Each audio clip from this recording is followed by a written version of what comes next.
Afternoon and a very warm welcome to the second day of the Autocar Professional Vehicle Lightweighting Conference, powered by BASF and brought to you in association with our technology partner Henkel. After deliberating upon the key drivers for lightweighting in the automotive industry yesterday, we have an exciting day lined up for you today with focus on new generation materials and processes and their potential to reduce vehicle weight. To kick off the day's proceedings, we have none other than the CTO of Altair, a company that has been leading the technology sphere when it comes to assessing lightweighting possibilities with simulation. I would like to extend a very warm welcome to Dr. Royston Jones, CTO of Altair and the Managing Director of Altair UK and Ireland. Dr. Jones is an industry veteran with over 40 years of experience in the application of simulation to produce design innovation. He has pioneered numerous simulation applications and processes to inject product innovation to meet the business challenges of customers. More recently, Dr. Jones has been focusing on the development of cutting-edge simulation solutions for e-mobility, including methodologies to reduce vehicle weight and optimize multi-attribute performance of battery packs. So with that, I would like to hand it over to Dr. Jones for the keynote address.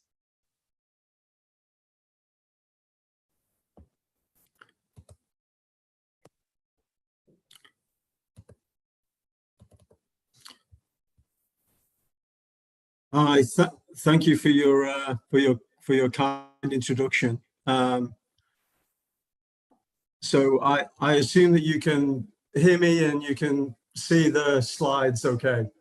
Yes, Dr. Jones. The slides. All right. The slide is visible and we can hear you clearly as well. Please go ahead. That's great. So that's the first hurdle over. So thank you very much for your kind introduction, and I'd really like to thank Autocar for kindly inviting me here today to give this sort of brief presentation. So thank you very much for the invite. So I think just as a way of introduction, I mean, I think being described as that veteran, I guess that means that I've been around a long time, and indeed I have. And I've been to many lightweighting sort of conferences, and I think the observation, particularly in the early days, was that lightweighting strategies revolved around material substitution.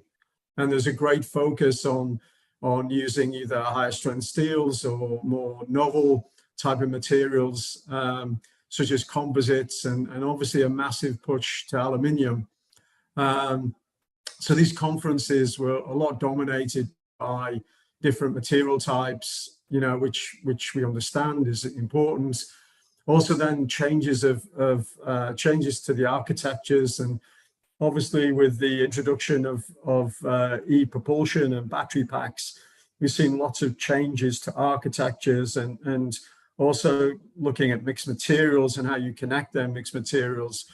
But for me, one of the main weapons in reducing weight was simulation optimization. So as you see later, you know, no matter what the material, using optimization was always a key weapon to reducing weight. And that's what I'd like to focus on today, is essentially showcasing these particular optimization technologies. So one observation that I had was that everybody wants balanced design, and I think for us, balanced design was always about cost, about weight, and about performance, and making sure that you could hit all of these important attributes of that design. But just from an optimization perspective, one of the key observations is that within this balance you see here, optimization controls the relationship between weight and performance. So in general, you're dialing your performance, and the performance from vehicle to vehicle was always changing. It was always increasing. Take the last vehicle you had and increase it by 10% was often one of the demands. And then the optimizer would give you the information on what that optimum weight would be, what that minimum mass was. So you see, in producing balanced design, the optimizer can play a particular critical part. So one thing that I want to really focus on today is that historically we've been involved in a lot of optimization activities post the concept phase, and focusing a lot in series development, and there it was very much tactical optimization, whereby maybe areas weren't delivering the mass performance it wanted, but in series development, the design is very constrained, and you would be focusing maybe on small parts of componentry, or maybe using technology to give you guidance on part consolidation.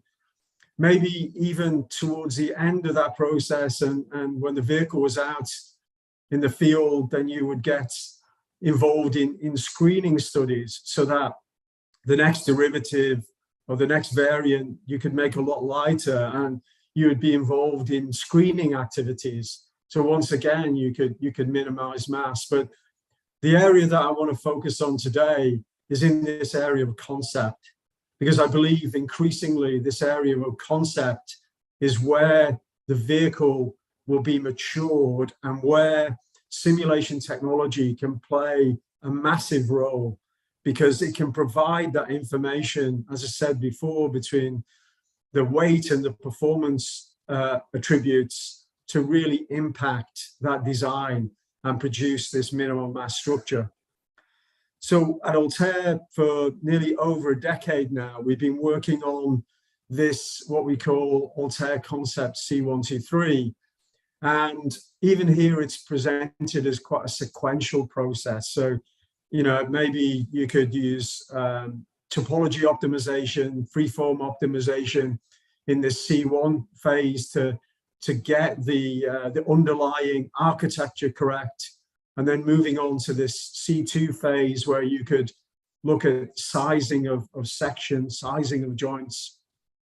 And then as the concept would mature, the design becomes more constrained, but there's still levels of optimization that you could use. And then what you end up with at the concept phase is a more mature concept, a concept that you know is going to achieve your weight targets and achieve your attribute targets. And not only that, during this process, the inherent nature would make it a robust concept, because you were allowed to explore. And the whole thing about this process was speed. In that design process, in concept, you have to keep up as that design evolves. So the key thing was to make sure that the processes you developed had speed. And then what you could find then is that if you matured it within the concept phase, then you could have potential benefits by shortening your series development phase. And this is obviously something that we see a lot of now. We see a lot of new players and established brands wanting to develop vehicles really quickly. 24 months is a common mantra around developing vehicles. So in order to develop these vehicles, making sure they've got good weight characteristics, good attribute performance characteristics, using simulation technology, the heavy use of simulation technology is really key.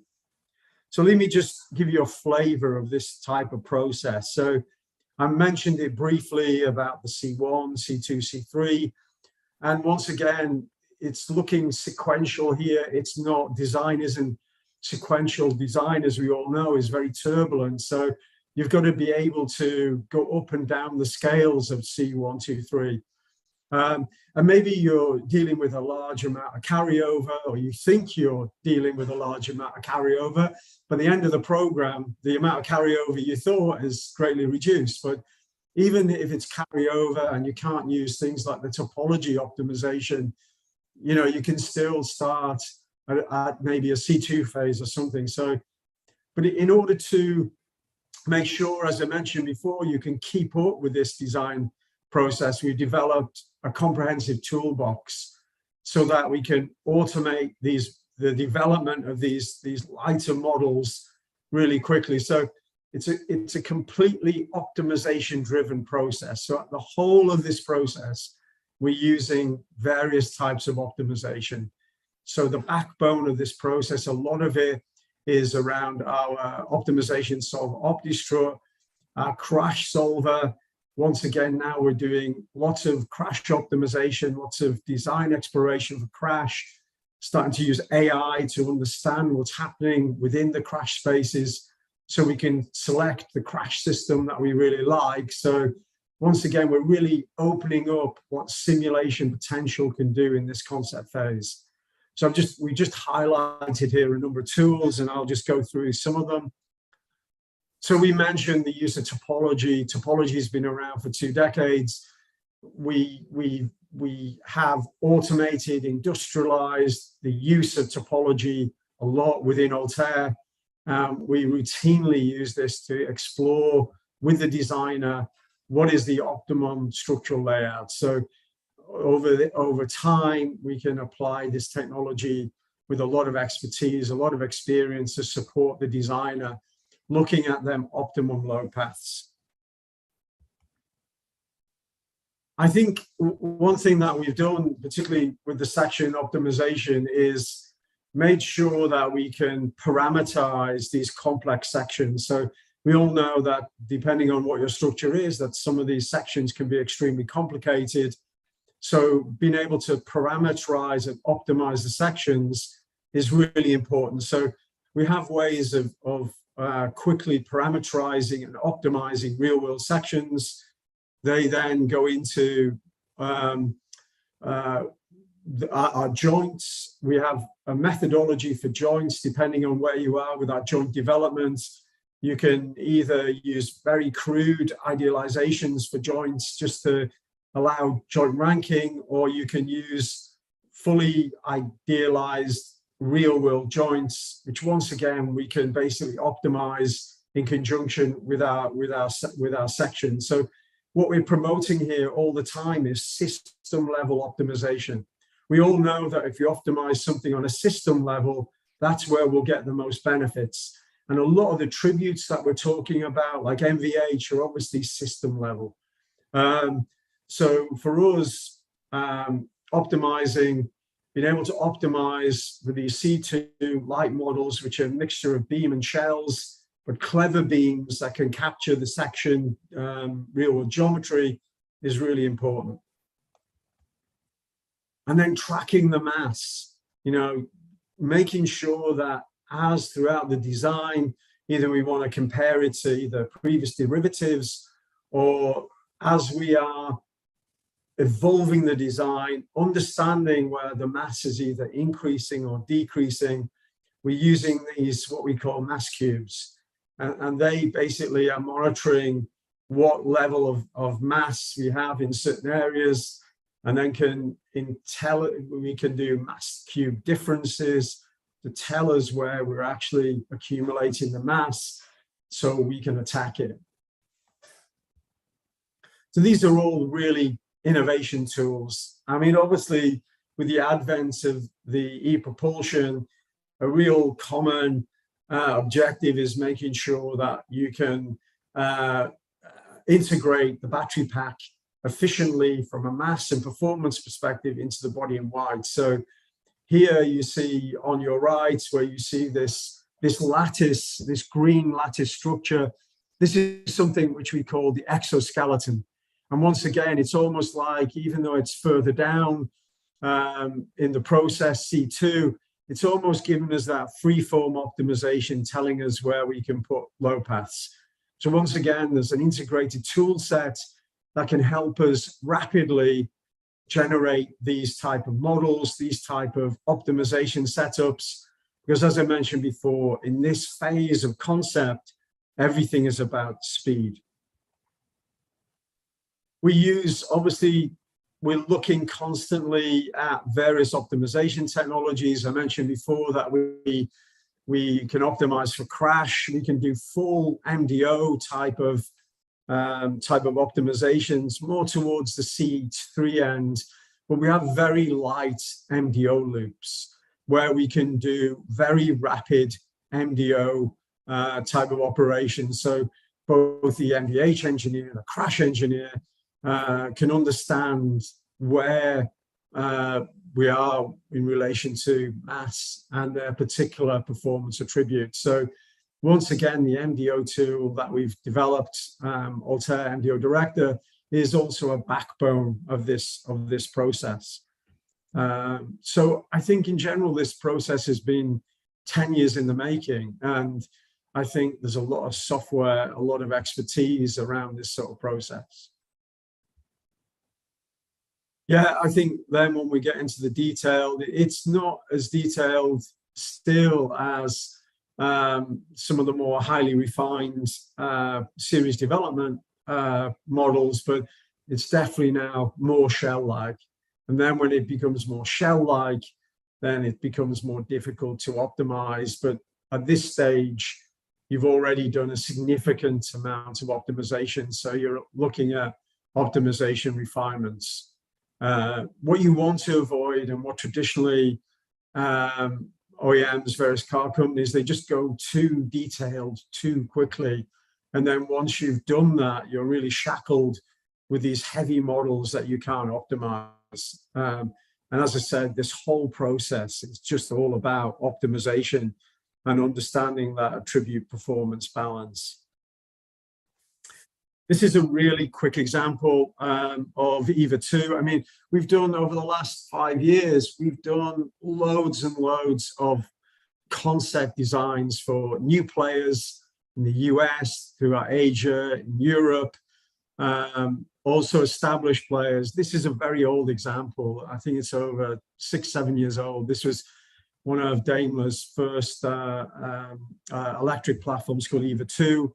Once again, it's following this process that I mentioned of, looking at the topology. Sorry, I'm trying to speed up. I'm running a little bit out of time, but get the topology right. That's important. Experiment with the topology. The packaging is evolving all the time. So once again, it's a very evolutionary process. It's not just one optimization for topology. It's hundreds. And then the sizing here. These are complex sections that they were using. We were able to parameterize these complex sections. When you go through there, and then you're backing them out into CAD, working into CAD, and then eventually you're developing that more detailed structure, and then still doing levels of optimization. So just to finish, I think simulation optimization is a key lightweighting technology. We've had over decades of application. I think it's right now to use heavy simulation in that concept process. So yeah, I mean, I think that's me through. So thank you for your time, and thank you for the opportunity. Thank you, Dr. Jones. Thank you very much for that. And I think it was a very insightful presentation. And at the outset of your presentation, you took up the very important thing, which is on cost, weight, and performance of a vehicle. So, you also mentioned during the latter part of the presentation that, you've been doing a lot of simulations for a lot of new players who are trying to enter the space, the automotive space now, especially with the dynamics changing towards electrification. So is cost still a big imperative, which sort of, inhibits these players into entering the automotive market? I mean, absolutely. I mean, cost is always the elephant in the room. So I think for us, I think it's, getting cost information can be difficult for us. So what we end up doing is just focusing a lot on the mass performance balance. But cost is something that the OEM looks after. We do track the cost at times and make sure what the cost of certain decisions are. So I wouldn't say I've come across as cost being the barrier. I think what everybody is keen to do is they need to get a product out quickly. So 24-month car is always on the agenda for the new players, because they need to get a product out into the market because they need to start generating cash. But I think it's the same for all the OEMs. I think if they have to get the products out quickly, otherwise they'll lose market share. So there's a lot of pressure now to get product out quickly, and I think simulation is the key for doing that.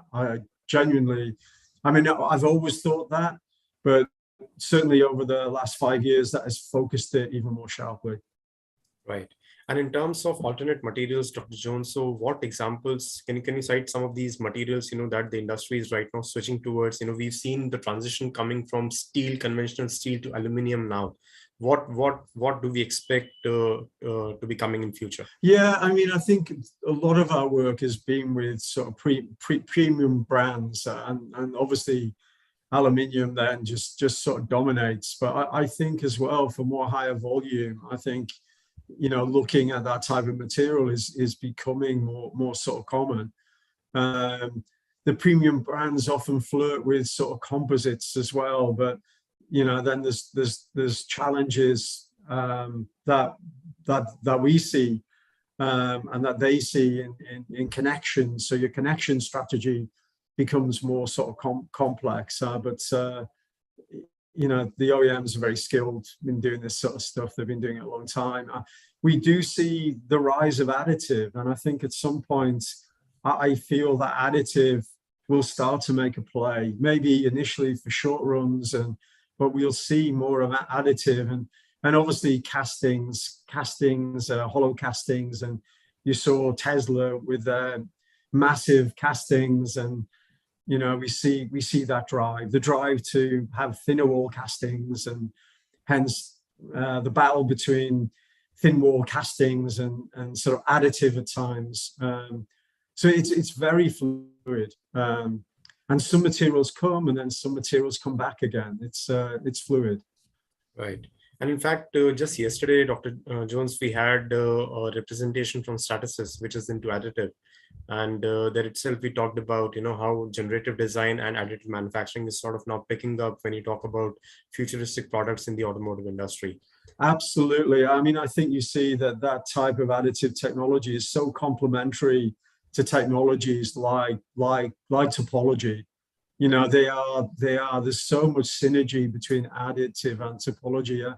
But I think now, if you were to pull back the covers of these cars, you'll see that they look a lot more organic and less orthogonal than you would have seen maybe 10 years ago.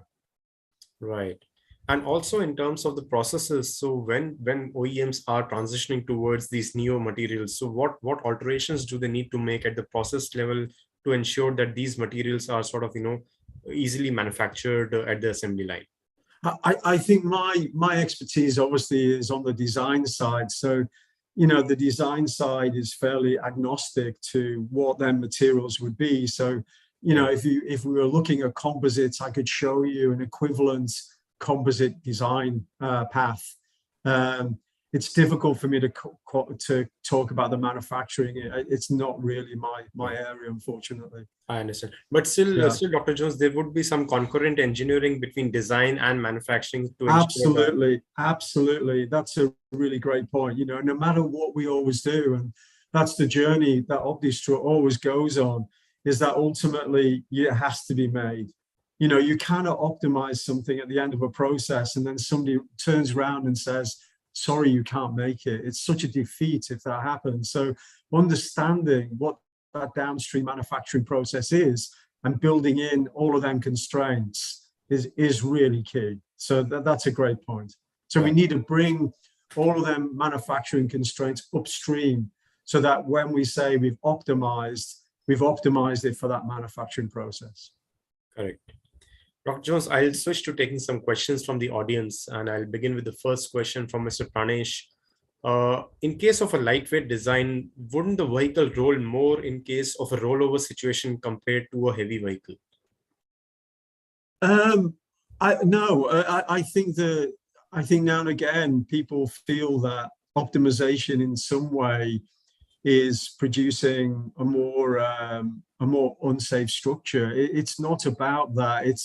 You still have the same targets to hit. It's just using the material in a more efficient way. So you're no longer carrying parasitic material.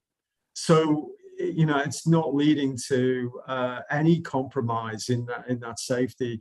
And now and again, say for aerospace applications, whereby you do need to create more fail-safe structures, then you can put in fail-safe constraints within the optimizer. So I don't feel in any way it ever leads to compromising safety. Okay. I'll take another question from Mr. K. Mohan, which is also on similar lines. It was also about the dynamic attributes of a vehicle, and this has to do with inertia. So the question is, lightweighting should not be overdone because certain amount of minimum weight may be necessary for ensuring the inertia of the moving vehicle that is needed for fuel efficiency as well. So lightweight might not help in maintaining the vehicle maintaining its inertia of motion, and therefore reducing the overall fuel efficiency. Would you want to take that?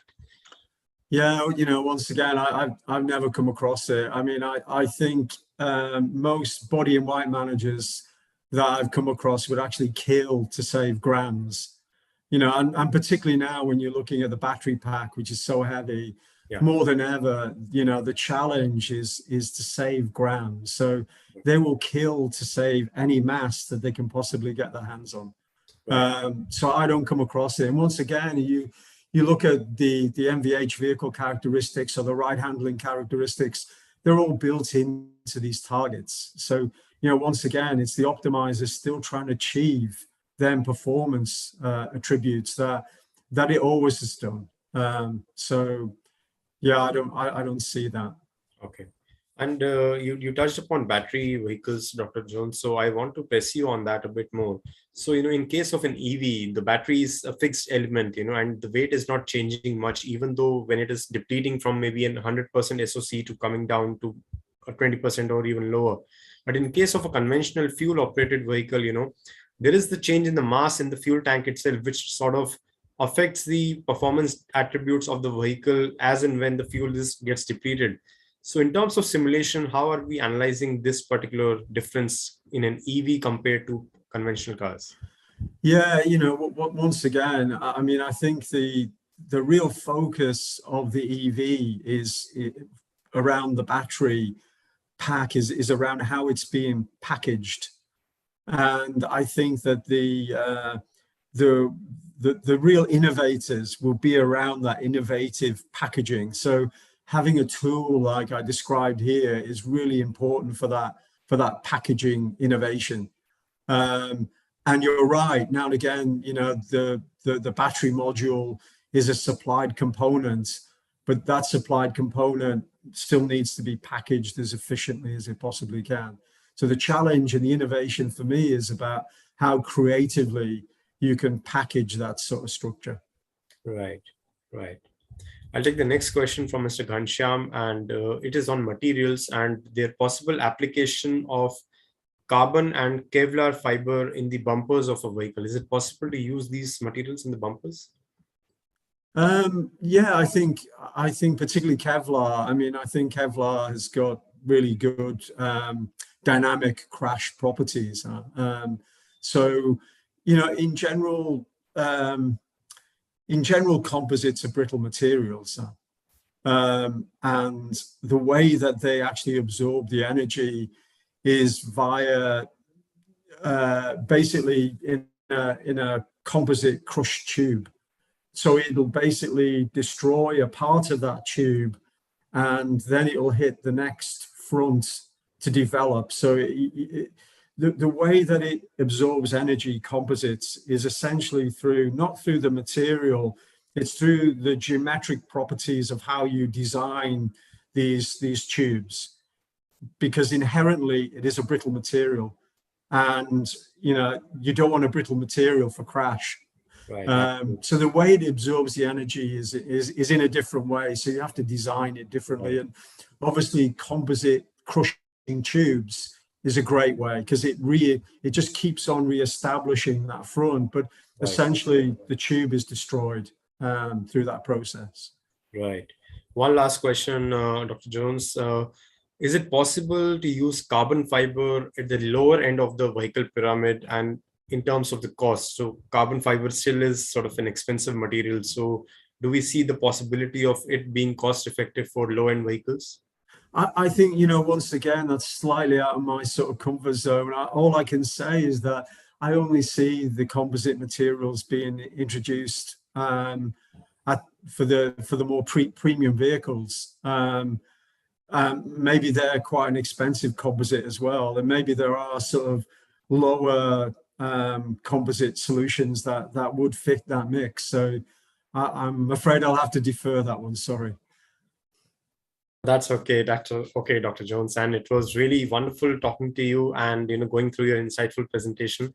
And I'd like to thank you once again for taking out your time from your schedule and addressing our audience with what Altair is doing in terms of simulation for driving lightweighting in the automotive industry. Thank you so much. Well, yeah, thank you. But I'd like to thank you as well for the opportunity. And I'd like to thank all your listeners for spending some of their time to listen as well. So I thank you.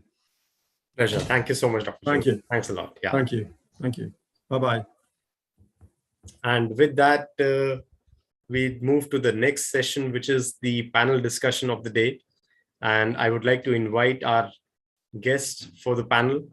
We have Mr. Sanjay Apte, Senior General Manager and Chief of COC Body and Trims, Commercial Vehicle Engineering, Tata Motors, Mr. Chandrabhan Singh, Deputy General Manager R&D, Sujan Continental, and Mr. Pradeep Kumar Verma, Head of Product Development and Engineering, IMEA, Henkel Adhesive Technologies.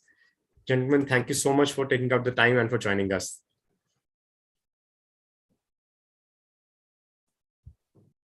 Good afternoon. Good afternoon. Good afternoon, Mr. Apte. Good afternoon, Mr. Verma. Chandrabhan, can you please turn your video on? Unfortunately, yeah, no. good afternoon, Apte, Mr. Apte. Good afternoon, Mayank. Good afternoon, Dr. Verma, Mr. Chandrabhan. Good afternoon, sir. Yeah, Mr. Singh. So I'll just get started with our conversation. And Mr. Apte, to you first, your first opening remarks on the automotive industry's push towards lightweighting its vehicles. What do you believe are the key drivers? We've taken this question yesterday as well in our preliminary discussion on the first day.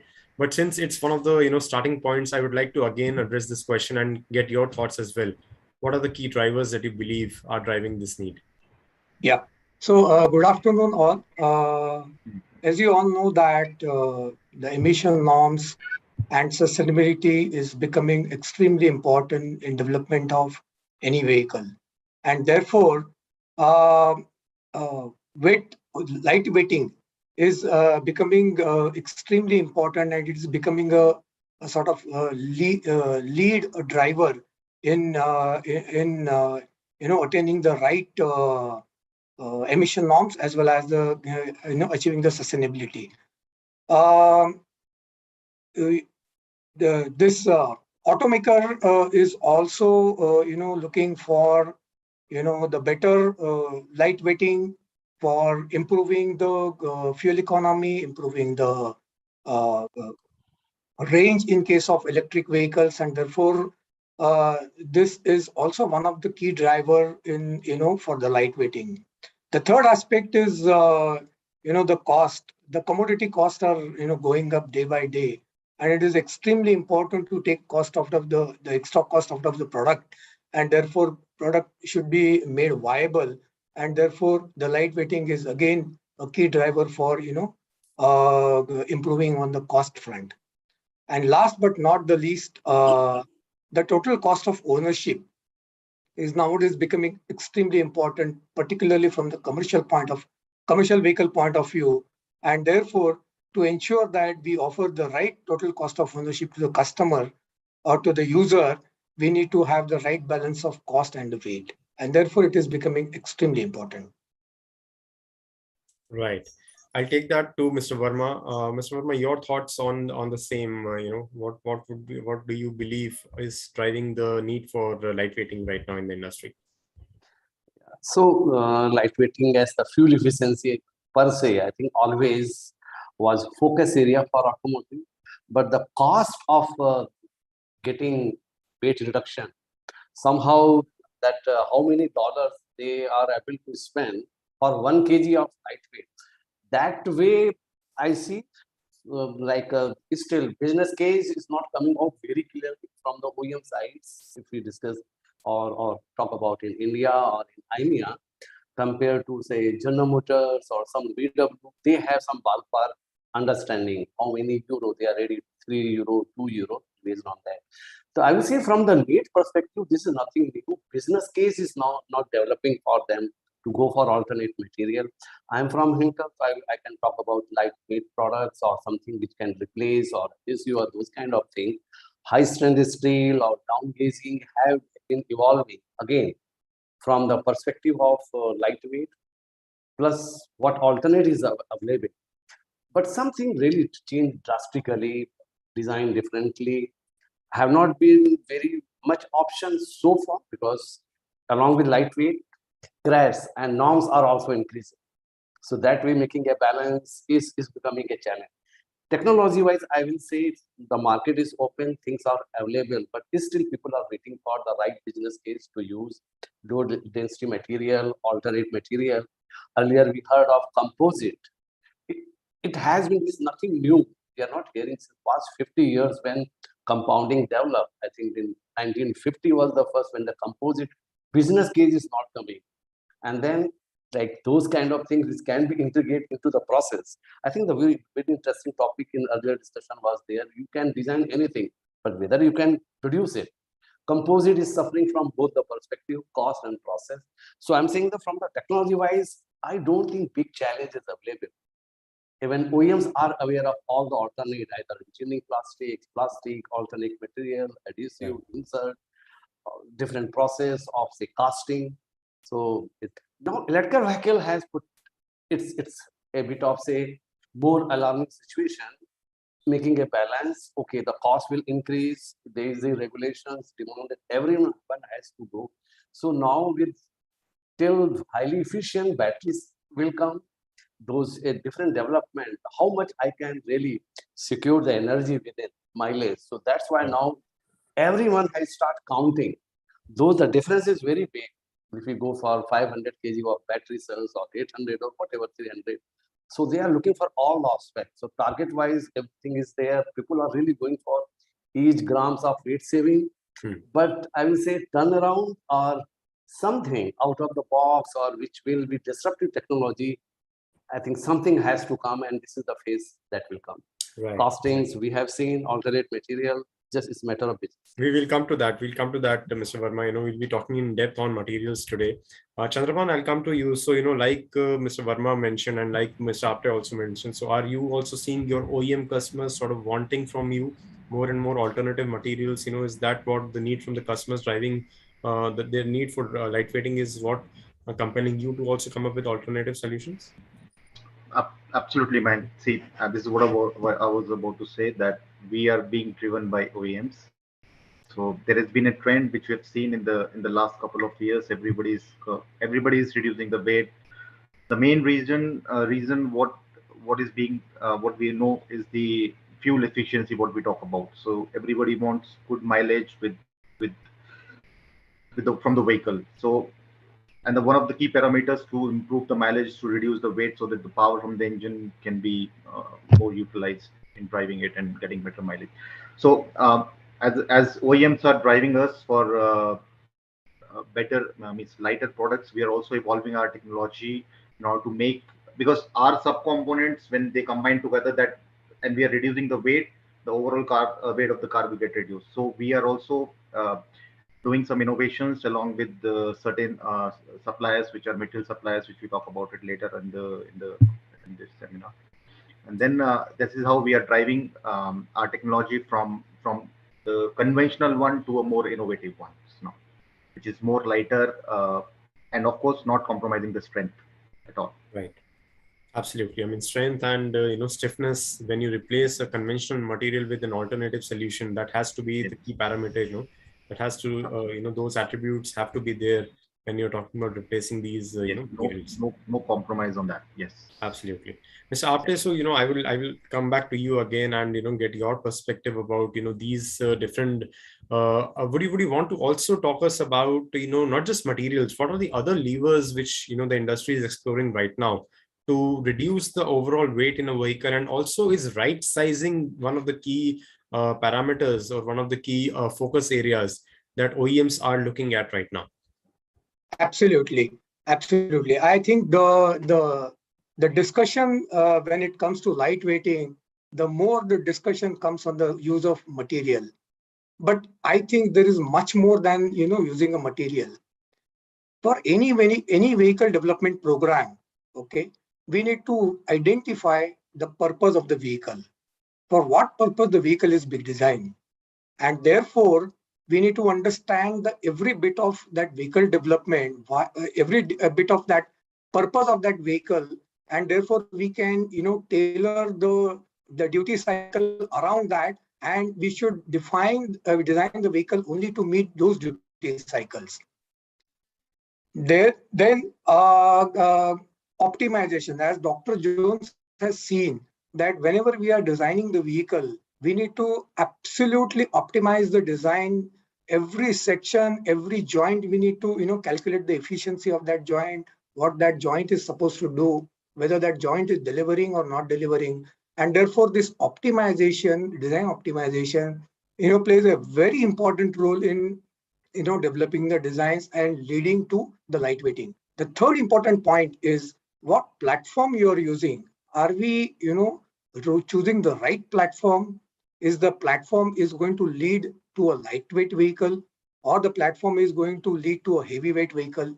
So those sort of, decisions, very critical decisions, we need to make upfront in vehicle design. And last but not the least, the kind of material mix what we are using, whether we are using the ferrous materials, the stamped material or non-ferrous material, whether you are using polymer, whether you're using, say, composites, different types of composites nowadays are available, or whether you are using the, adhesive technology. We should have a right mix of all these, available material, so that the cost and the performance, at the same time, the quality can be delivered to the vehicle. So that is extremely important in my view. Then only we will be able to do the lightweighting, and we will be able to give a product which will have a exact the weight for which the all customer driven attributes can be delivered on with that vehicle. Right. And I'll take that to Chandrabhan. Chandrabhan, like Mr. Apte mentioned, platform also is a very key area. It will determine whether your vehicle ends up being lighter or heavier.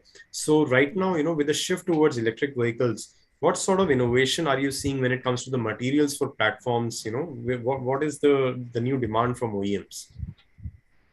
Okay, coming like if you talk about EV vehicles, since there is no engine, so the challenge is more about the transmissibility of noise, because engine is like what you can say, it is covering up all the secondary noises which is coming, and the passenger or the driver, they're not getting annoyed with the secondary noises.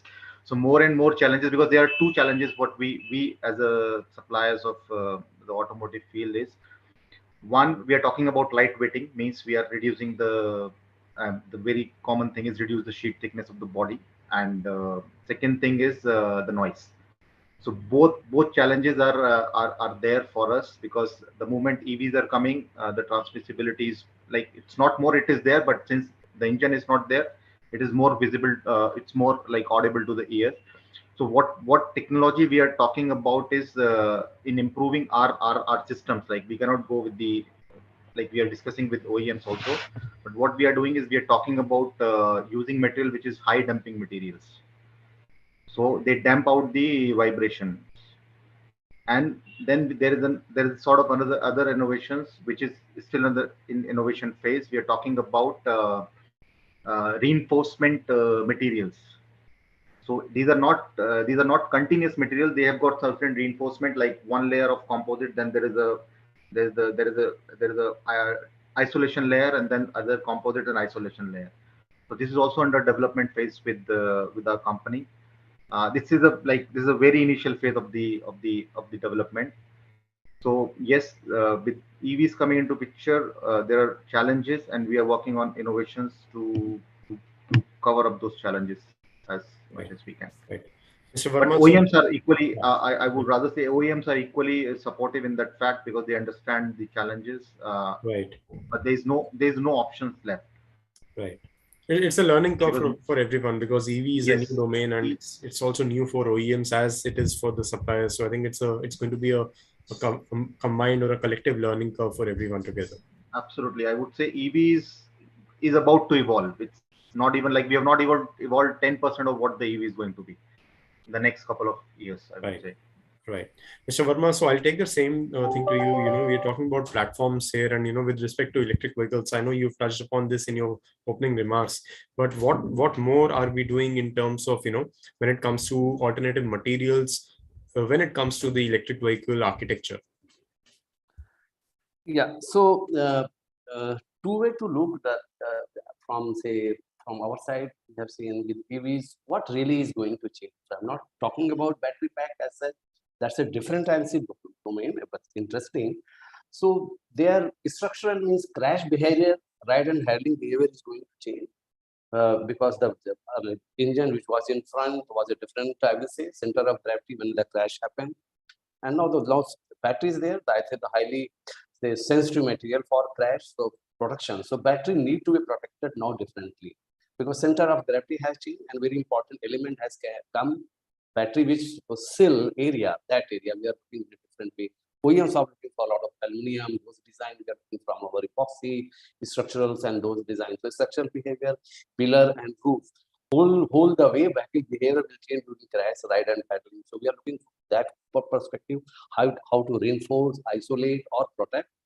Then, as now already Mr. Singh just touched this acoustic and structural. It's really, and my very favorite example I will give when engine is there. So basically, this is you are tuned to you basically accept that. So that's a different frequency range. But now, so I say that law and noise where everyone can hear, and we as a kind of we don't get irritated, but it comes the mosquito noise, a fly noise, you will get irritated. Only you are hearing, nobody else. Now the electrical vehicle, that kind of noise will be more and more, which will really different frequency range. It can fatigue, irritate. It's more sensitive.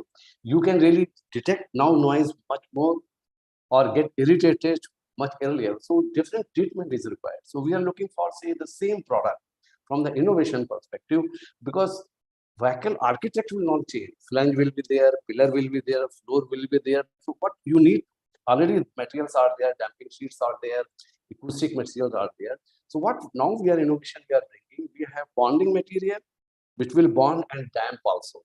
So you are basically floor is vibrating, different way vibrating. You are joiner bonding with the adhesive. So still you will join with the adhesive, you will improve crash with the adhesive, but that adhesive will have dual performance. So that way innovation is coming in all our material. And it will also be saving on weight, right? Yes. Saving on weight because down gauging, again, down gauging will bring a lot of noise issue also. Panel down gauging or say different material. So already reinforced, between sheets are there. Reinforcement plus damping, reinforcement and shape. And now with this, as the body leak, there is a certain, like we call it EBHS, where the see the ceiling performance, more and more noise related requirement is coming, and then water wedding. I think that battery need to be protected very well. Apart from that, so those ceiling requirements are increasing. Right. More and more ceiling. If you are doing welding between two spots, it's not. You need to seal that joinery between two spots. And floor India condition in that way, it's really weird. So in way, a lot of opportunity I will say, but same thing. I'm not saying the new opportunity is coming, but now we have to look those opportunities differently. Right. Mr. Apte, since your expertise lies in bodies and trims, so what areas of a commercial vehicle are right now, I'm specifically talking to you on commercial vehicles because that is where you're coming from.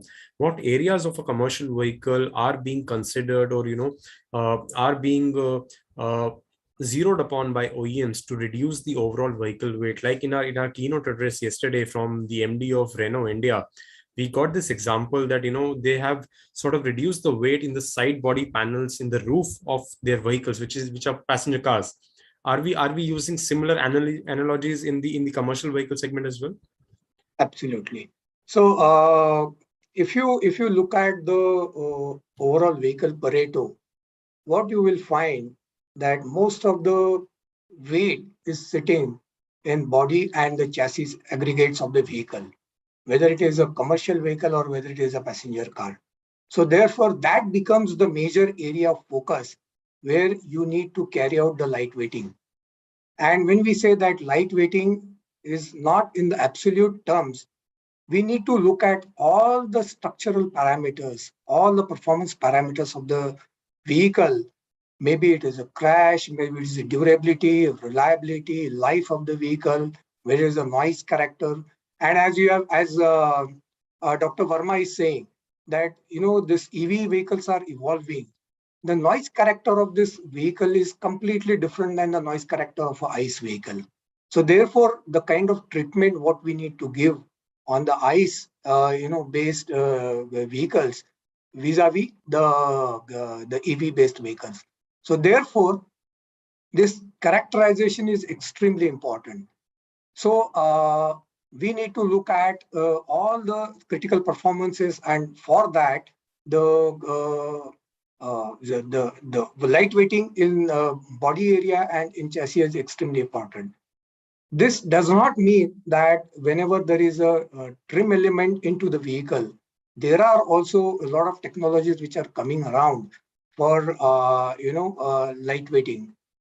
If you look at the overall percentage of the trim part into the vehicle and the cost required for attaining a certain level of lightweighting, I would say the steel part, or the ferrous and the non-ferrous part forms a large chunk and the focus area for lightweighting. Right. And can you also cite some of these examples in terms of the materials? Polyurethane is one of the key materials which is emerging. The application is increasingly becoming very high in the these products. So any of these materials that are being increasingly used by OEMs? Yeah, if you look at the steel part of it, a lot of companies have started using high strength steel, ultra high strength steel, advanced high strength steel. The extensive use of Taylor blanks, patch welded blanks, and many technologies are coming. But you need to look at what fits into your cost model, what fits into your manufacturing strategy, and therefore you need to make a clever, balance of all these technologies and the processes and the materials for, getting the right weight for your vehicle. If you look at the polymer part, if you look at the composite part, there are other aspects which also you need to look at. For example, when you are looking at, the composite part, it is indeed a lighter technology which will give you a lightweight, but you also need to look at whether your car will be, your car or any vehicle, whether you will be able to repair, outside effectively, if at all, if you come across any small accidents to a bigger accidents. So therefore, we need to use the all perspective for Right. selecting the material. Right. The focus should not be only for the lightweighting, but Correct. we should need to look at end-to-end use of that vehicle, and till the end of the life, what kind of use pattern or the usage pattern is being experienced for that vehicle. Considering all those angles, we need to use the right material, and that is how we So should with that, in that customize. case, Mr. Apte, so is commercial vehicle segment is sort of lagging behind when it comes to adoption of these newer materials? Not at all. Commercial vehicles are also, extremely sensitive to all these technologies, extremely sensitive to all the regulations which are coming. Some of the regulations are being driven by, a specific crash requirement or the impact requirement. Some regulations are being driven by the emission requirements. Some regulations are being driven not by the regulation, but, the customer usage pattern. Right. And therefore, this commercial vehicle technology is also not behind. They are also equally in the front runner, I would say. And the only thing is, as I said, that we need to weigh a cost and the total cost of ownership to the Right. vehicle, and Right. thereby you tailor your product and you should offer your product. Right. Right. Chandrapan, so can you tell us some of the examples where Sujan Continental is doing work in terms of you are also supplying a lot of these trim components to OEMs. So in any of these components, what sort of different materials you're applying to drive lightweight in those components? Okay, Mike. So I'll start with like what we used to do earlier and what changes we have made over the past couple of years. So earlier we were using materials like steel, which is like if I talk about engine mounts or the suspension bushings or any supporting arm which will connect engine to the VIW. So we were using more and more of steel, but as soon as this lightweighting concept came into picture from the PV segments mainly, we switched from steel to aluminum. So aluminum being a lighter part with respect to steel, so we switched from aluminum. But aluminum has got their own pros and cons with respect to steel, because aluminum is brittle, steel can elongate. Aluminum, if there is a flaw, it breaks very soon. And then we moved a little ahead in the technology, and we introduced the housings with plastics, which is polyamide with 50% glass fill material. That was the first introduction what we did in 2014 with the Ford.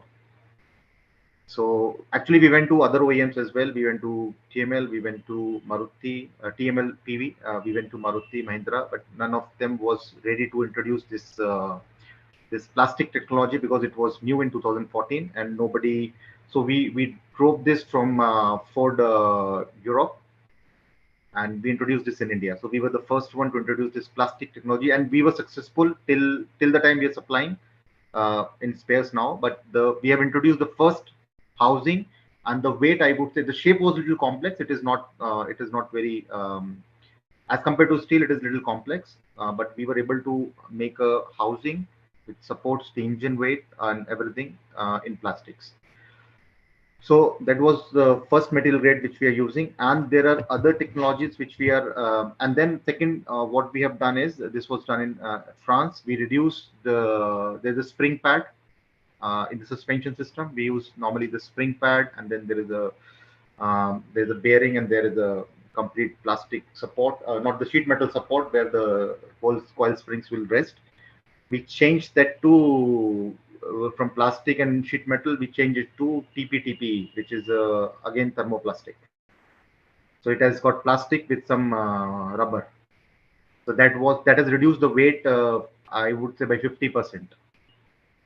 And then if I talk about the mountings, we were recently working on along with Quantitech France team with a different technology which we call it Dynafib.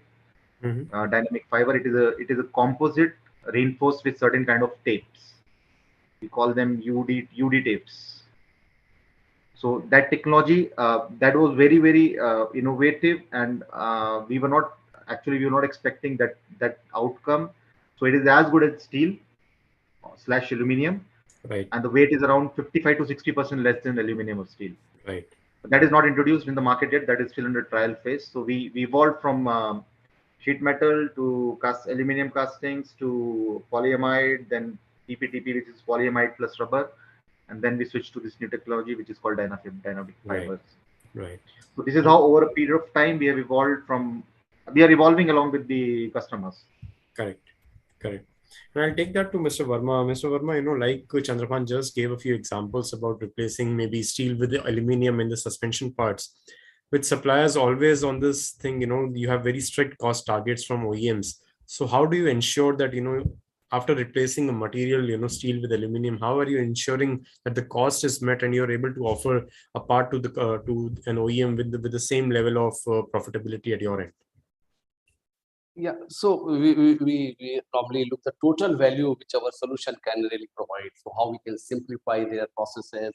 Material can be high performance material where the uses can be less than 30% less usage, or low density material. So they use less and gain more kind of situation. So we look in that way. Like just for example, now we are looking for a different way. Steel now being replaced with aluminum. But if we look from the total sustainability perspective from cradle to grave, aluminum have more CO2 footprint, CO2 emission. So that we also will look, because that is the next time we have to be prepared. Right. It's a good lightweight, but this is not a sustainable solution. It consumes more energy. Okay. So our inserts and those now. So we say our competitor is not say our similar chemical company, but our competitor is aluminum and steel. Because our composite, our steel, or our structural insert, maybe in the next session we will understand, they replace steel or optimize. So we always look for how they can use less, ultimately how much they can gain, and simplify process so that Spot welding can be replaced with Mhm. fixing process, composite or adhesive process, guns and space and curing temperature, low density material. These are many examples. Okay. Universal adhesive, currently OEMs are using three kind of adhesive: M-flame, stiffness gauge, and crash grade.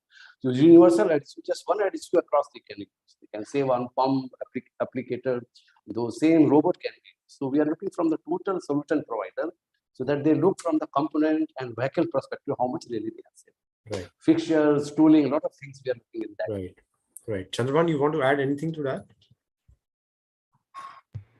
Yes, means I just want to see.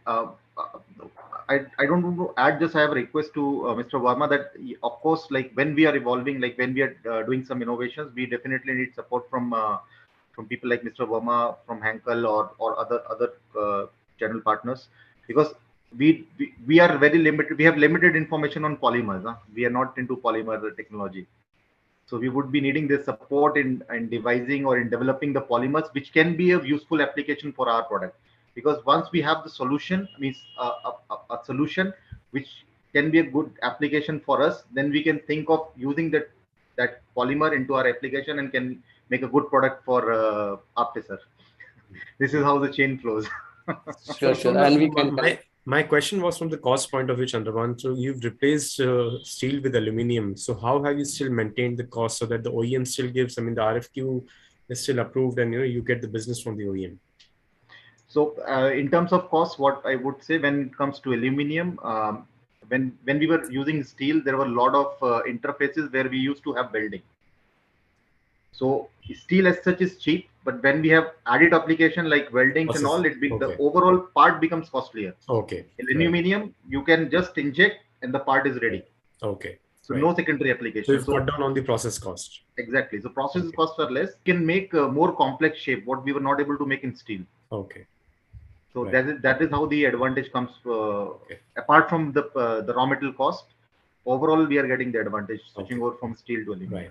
Mr. Appe, I mean, how would you, analyze a sort of an offering from a supplier like this? If a supplier ends up coming to you with an option, aluminum versus steel, how do you ensure that if there is a certain delta in terms of cost, are you willing to take that up in terms of, considering the long-term application of that particular component?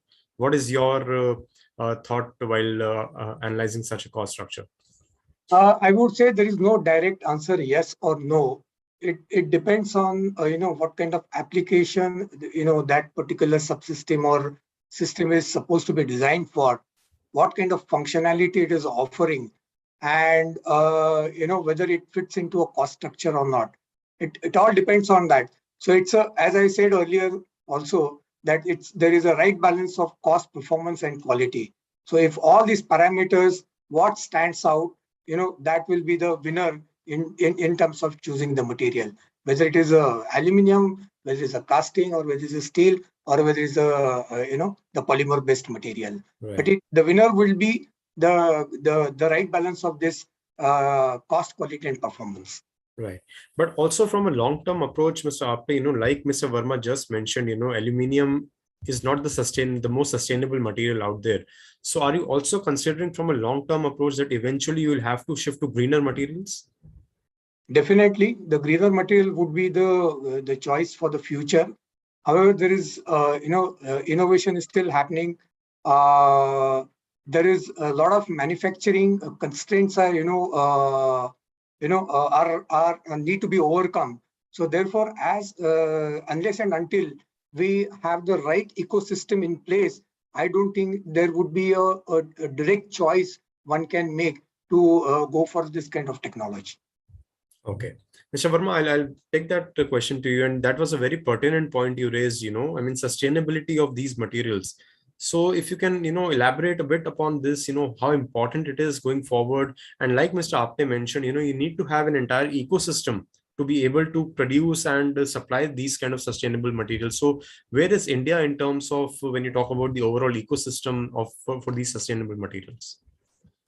I think, to be very frank, long gap in that way, entire say system, where we look from the raw material, because we don't produce raw material. We formulate raw material. We are dependent on them. Everyone is focusing. Now putting this to look in a different way, we are in the polymer, means adhesive polymers, rubbers, and those. From the chemical perspective, they are the highly unsustainable material. They are not raw material itself. So you see, we are in a position, we are more desperate in two ways and looking for green material. So we in Europe, we have developed based on, say, alternate oil-based material or vegetable. These are available. A lot of things are there, which we are exploring in terms of stuff. There are many, many things we are just trying to do. And two-way is really looking at this moment how really we can go from this, say, energy conservation point of view, low wake material to look in that way, whatever, because until the raw material will be developed, we are working with a partner. It will take time. So for really, it will not be, as I say, polymer or plastic. As such, the resource or raw material are highly analyzed.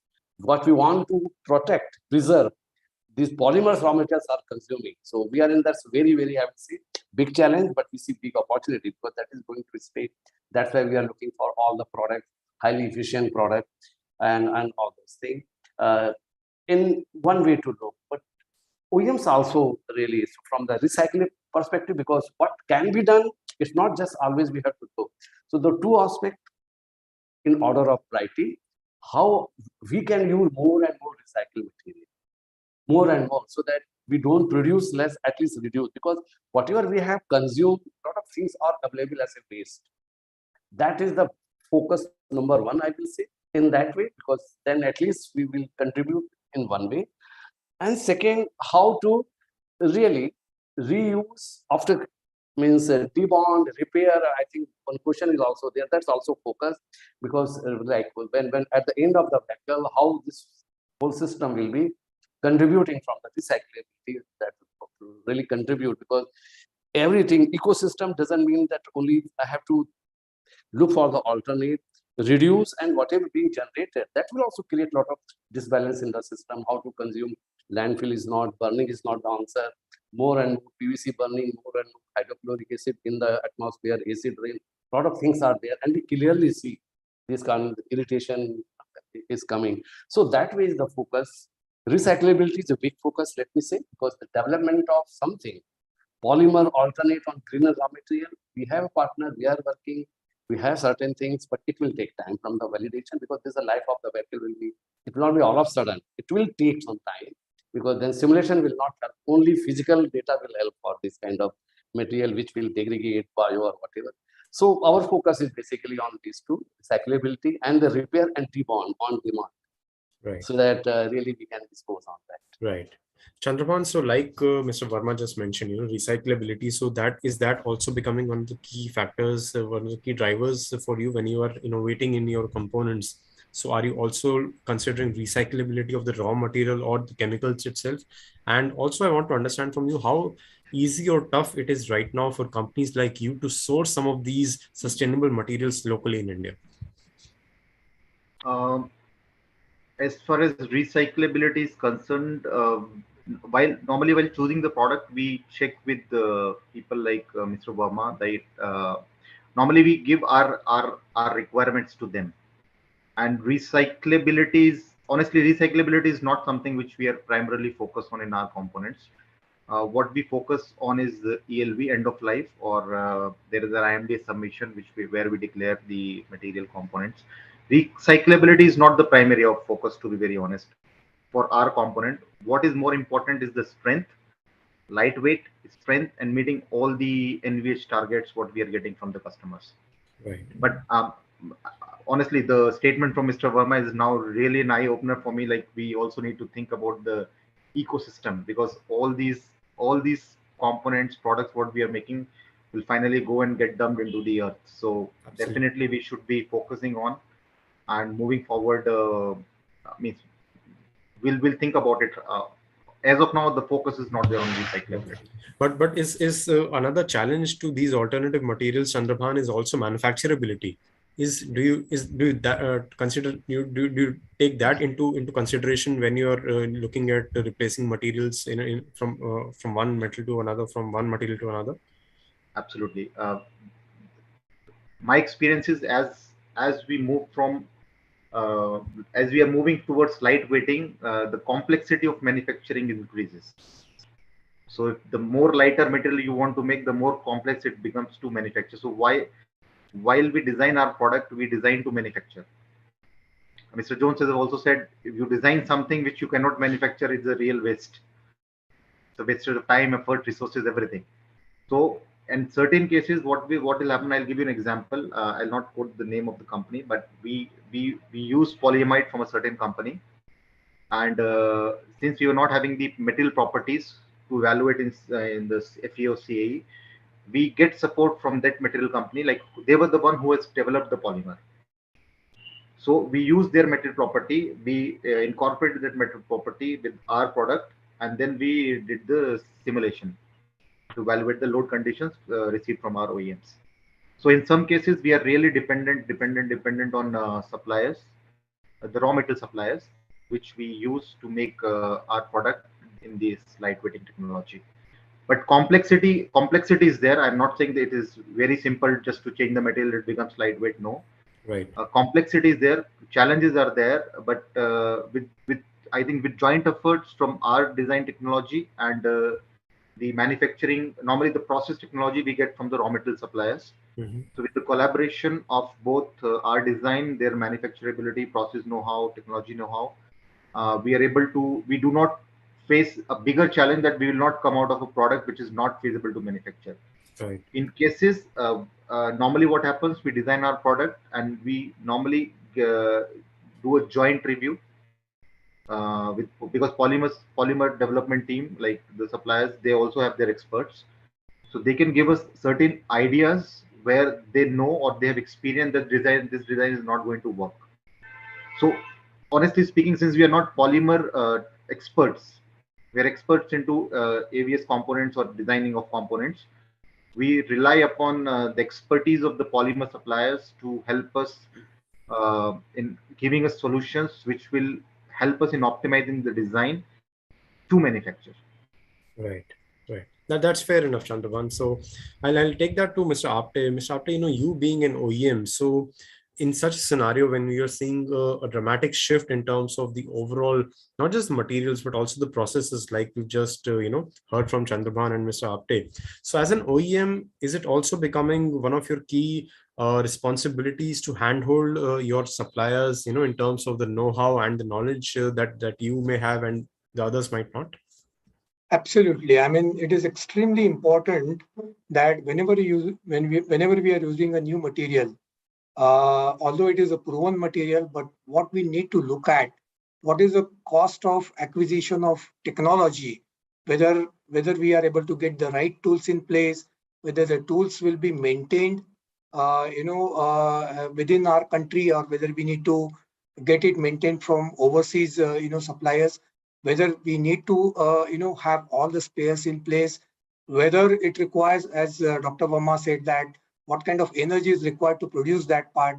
So it is extremely important to see the entire, value chain, and then only select the technology which will be, used on your product. And not only that, after sales also, we should be able to, sustain with that, supplies, sustain with that, repairing space in the market, what kind of space cost we are offering in the market. It is extremely important. So we need to really do a deep dive, study before acquiring any new material and the processes which is required for making those, the components. This is extremely important. Absolutely. And cost, offering lower cost of spares especially becomes much more important in case of commercial vehicles, wherein the entire business's profitability is lying on the usage of that vehicle. Absolutely. Right. And with that, Mr. Apte, I'll just switch to taking some questions from our audience. We are getting a lot of questions from our attendees here. So there is one question which I can see, this is regarding lighter steel or lightweight body parts or trims. So what will be the weight criteria following for vehicles as per regulations? Is there any change in criteria for PV or CV? I'm not sure if we've got the question right here. Have you been able to understand, Mr. Apte? I can understand the question. I would say there is not such a limit, but I would say that whenever any vehicle design happens, that time we have the targets which is set at a vehicle level, targets which is set at the system level and the subsystem level. So as long as our vehicle targets we are able to meet, of course weight is one of the important attribute where we need to set the target for weight, not only at vehicle level but down up to component level, to really see to it that when we roll it up, we are meeting the weight at a vehicle level. So therefore, what kind of material is to be used, whether it is a material which is a add-on part, whether it's a structural part, whether it is a decorative part, whether it is a hidden part, it all, a lot of criterias are being used to really select the material of the component, and thereby the weight target also can be arrived at. I hope I'm able to answer this. But if any details are required, maybe we'll have to really look at the specific question, and maybe we can answer that specific question. Absolutely, absolutely. So I'll take the next question from Mr. Nihar, and I think Mr. Verma would be able to answer this. Can structural adhesives such as hem flange completely replace rivets and spot welds in body in whites? So let me just, it seems he's asking whether hem flange adhesive can be replaced by rivets and. Exactly. So whether hem flange can completely replace the rivets and the spot welds. Yes, currently, yeah.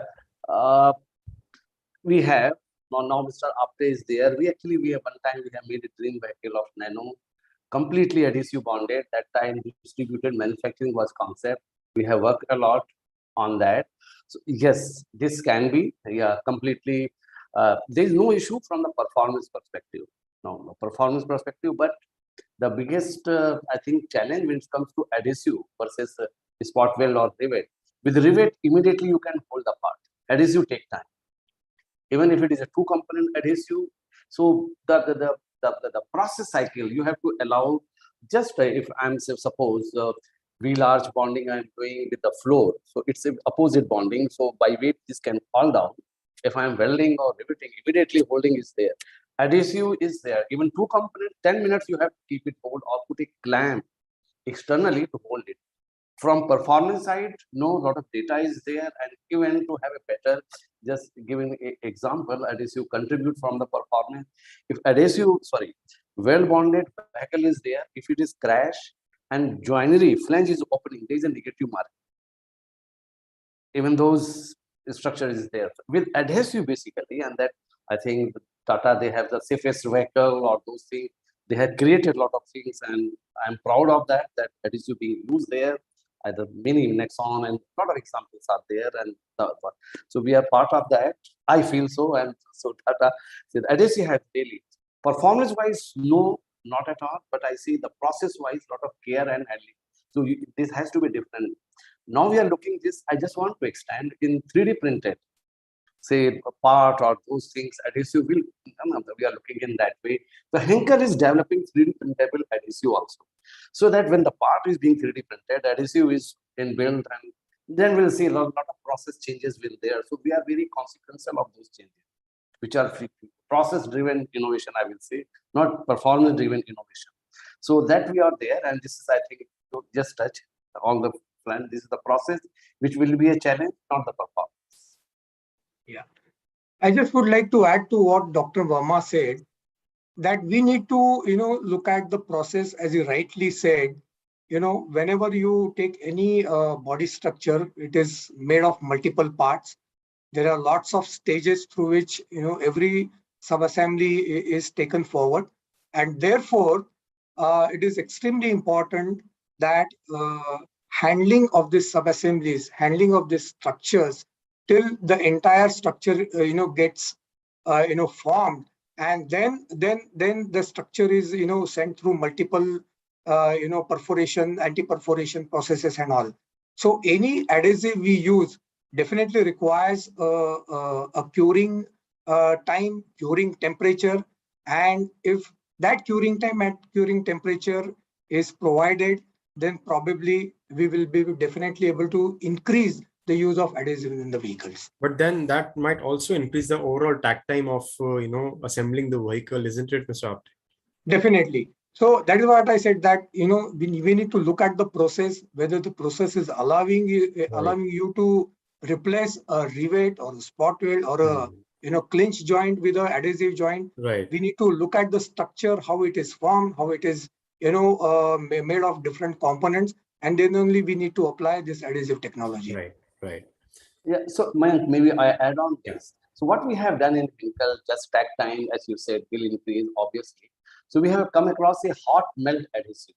Hot melt means during application, it will be melted at room temperature, it will solidify. It will have enough green strength to hold the part. It is not because curing is happening. The part is changing their form, becoming hard at room temperature, like a thermoplastic, you melt and thing, and during cycle they will cure. But I'm saying we are almost ready with the technology, but again, business case, price, and everything needs to be done. And this will need a lot of process changes out there. So that's why I think process-driven innovation is just to come, I will say. Right. That's why we are preparing from the adhesive supplier side. What option we can provide to OEMs? Correct. I'll take the next question and I'll throw it to Chandrabhan. So, Chandrabhan, you had mentioned about, doing innovation in mountings as well as housings. So this question is about power to weight. So is that also one of the characteristics of a vehicle which sort of gets improved when you are reducing the weight of a component? Yes, of course. Means, normally we don't get this target of power to weight for our components, because our component is like 6-7 kgs in the entire vehicle. If I talk about engine mounts plus suspension bushings. So normally we don't get the power to weight target. What we get is the overall weight target. So as I can see, there has been a decline in the trend of the overall weight target. So overall, like previously the engine mounting system, overall weight the target was given around 9 to 12 kgs. Now it is somewhere between 5 to 8 kgs.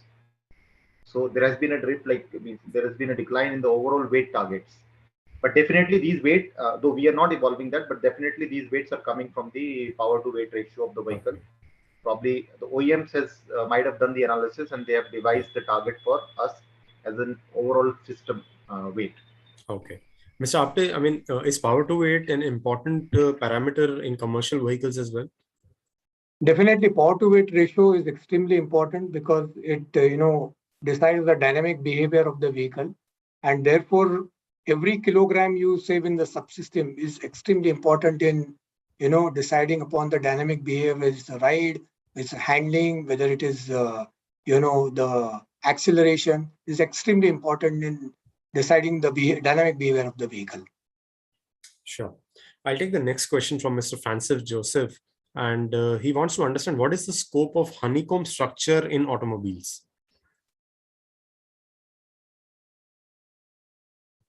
Mr. Verma, yeah, you can take that. So there have been, not exactly, I will say, impressed or adopted on that. Many of the hollow sections, so there are a lot of inserts being used, or I'll say structural, and those where the design, you see a lot how to transfer that, say, crash load or power from the outer panel to inner. So a lot of it happens through bonding, or if it is not bonded, component is just placed, then this honeycomb structure really plays very important. But the only thing then the piston becomes directional.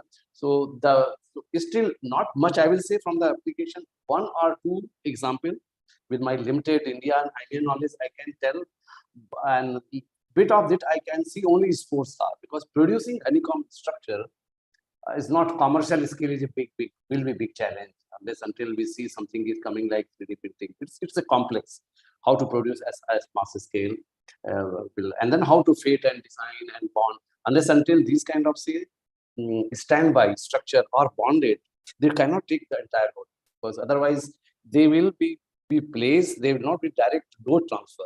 If it is bonded, then integral structure is there. So that's why everyone get impressed with that. But putting into is hollow section only can be put. They are limited, and then how to put, how to place, how to retain is the big challenge. And then how to produce also.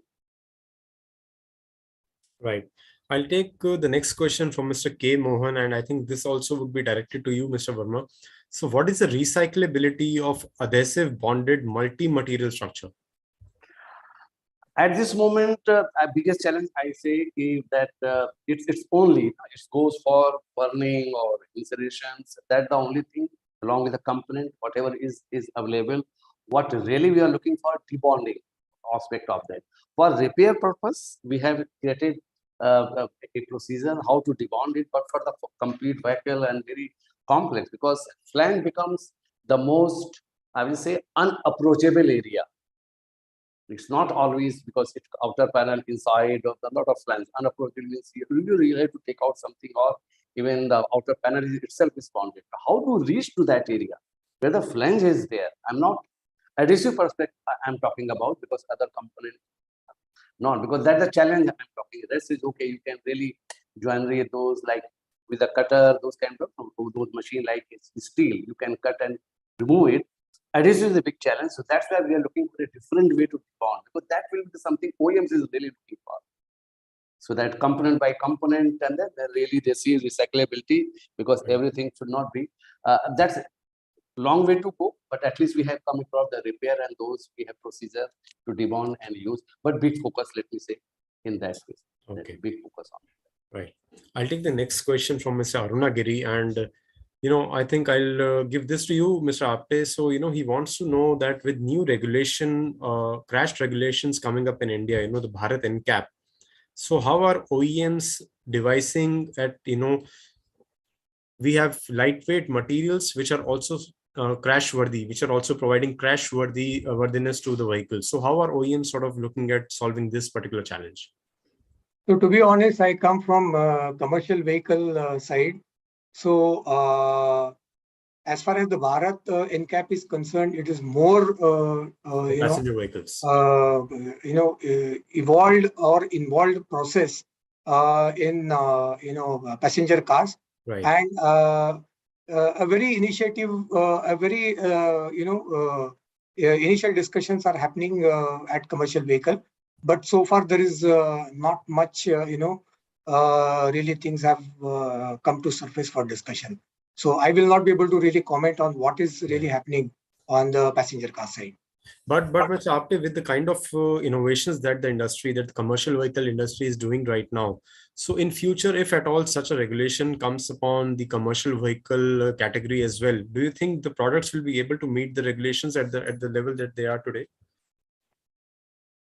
We will have to really see what kind of the regulations are coming in. Like on the car side, as I understand, there is a 64 kmph offset frontal regulation. Then there is a side impact. Then there is a rollover. Right. Because of the stance of the car, the physics of the car, it is completely different to the commercial vehicle. Commercial vehicles are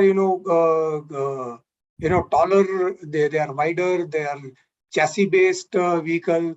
So the kind of interactions from a truck to truck or truck to a rigid barrier, it's a completely different physics than what physics exists on the car side. So probably we need to look at a lot of market data, a lot of accident data to really see to it that what kind of regulation can be formed around this accident data, and what kind of fatalities is being there in all accident scenarios. That will only decide what kind of regulations can be enforced. Right. But do you believe that the need for such a regulation would be, if such a regulation comes in, the overall safety in the commercial vehicle segment, or the overall safety in general would be elevated? Definitely. The safety is really on the top of the agenda. But there are different aspects in commercial vehicle. There is active safety, there is a passive safety. Right. So, having active safety, have come a little far, in its active safety journey. Right. What kind of role the passive safety will play, that we really need to look at, and we need to strike a good balance between this active safety and the passive safety. Sure. And I think we were getting so many questions, but we have sort of completely run out of time, and I don't think we'll be able to take any more of them. And with that, I would like to close this panel discussion right here. And I would like to thank each one of you, Mr. Apte, Chandrabhan, and Mr. Verma, for giving us your very thoughtful comments and making the audience engaged in a very insightful conversation and discussing the various aspects of vehicle lightweighting. We've discussed about different materials, processes, cost, and finally safety, a little bit of safety as well.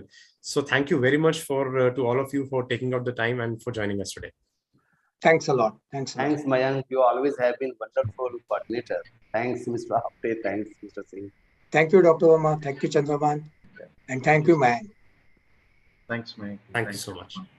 And with that, I would like Mr. Verma to continue and take us further with the technical presentation for the day. And this is going to be a presentation on the topic sustainability in lightweight solutions. So Mr. Verma, over to you. And I would request our audience to keep sending their questions in the Q&A box. And after the end of this presentation, we'll try and take as many of them with Mr. Verma as possible. Okay. Hope you can see my screen, Mayank. Yes, Mr. Verma, if you can just put it on the slideshow mode. Yeah, I don't know. Okay.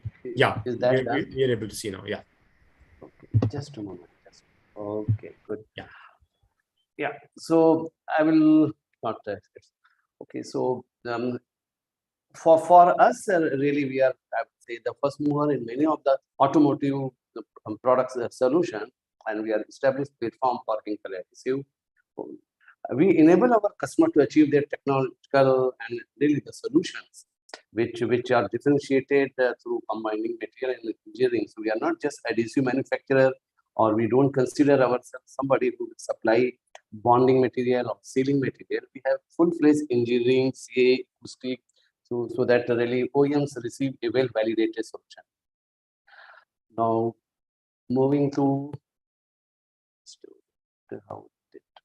okay. Now, what coming to sustainability? Let me see if I'm just moving the right way. What really the topic I'm just touching to very futuristic from the lightweight, even those we have not really reached to lightweight, but I just want to go to next step more, which combined with lightweight, our sustainability. We just, our vision is to lead by example and also leading through the technology, which means we will be the first global adhesive player with climate positive operation. It means in all our operation, electricity and all this, we will generate, we will not really consume power or no solar or wind. We will offer net zero or low emission products. We'll touch more on that with recyclability or alternate material. And we build transparency so that really we are measuring ourselves. And now that has become, because everyone cradle to grave or raw material supplier, processes or in recyclability, everywhere really we want to measure ourselves. So what really we are doing, in which way we co-innovate, we have many partners, we are working with them, raw material side also and also the way we should be really designing. So already we have an engineering partner, but we are going more and more, say from the more efficient design, innovation design, accelerate development of debonding technology, because we have discussed, okay, adhesive I can use, but how I can repair, what is at the end of the metal. So really we are looking in a way on that. Transform portfolio. So bit of this, I will take some case study. Product safety as such during handling and uses, and also when we develop alternate processes, our priority.